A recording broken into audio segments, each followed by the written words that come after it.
이례적인 폭우로 전국이 물난리를 겪고 있는 와중에 정치권에서는 때 아닌 4대강 사업 논쟁이 불이 붙었습니다. 미래통합당은 4대강 사업을 하지 않은 지역에서 피해가 컸다고 주장했지만 더불어민주당은 오히려 4대강 사업 때 만든 보가 물 흐름을 방해해서 홍수가 났다고 탓했습니다. 이승배 기자입니다. 미래통합당 지도부가 섬진강 범람으로 큰 피해를 입은 전남 구례를 찾았습니다. 주호영 원내대표는 피해 현장을 둘러본 뒤 조속한 지원을 약속하면서 4대강 사업 얘기를 꺼냈습니다. 이명박 정부 당시 더불어민주당의 반대로 4대강 사업에서 제외됐던 탓에 섬진강이 가장 큰 피해를 보게 됐다는 겁니다.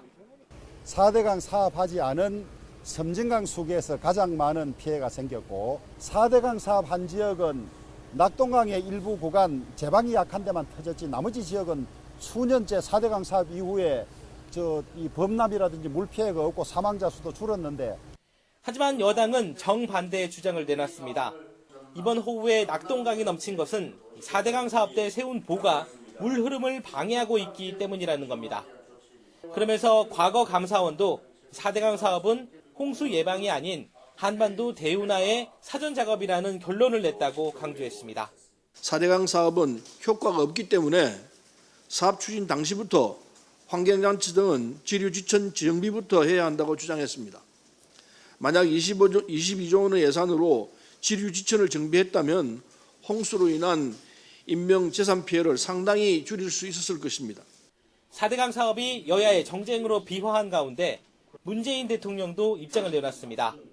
문 대통령은 4대강 보가 홍수 조절에 어느 정도 역할을 하는지 조사해보라고 지시했습니다. 댐의 관리와 4대강 보호의 영향에 대해서도 전문가들과 함께 깊이 있는 조사와 평가를 당부합니다.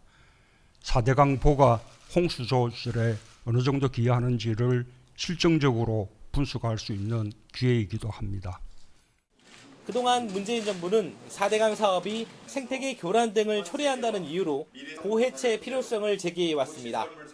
때문에 이번 기회에 홍수 조절을 이유로 밀어붙였던 4대강 사업이 실제 역할을 할 수 있는지 제대로 보자는 의도로 풀이됩니다.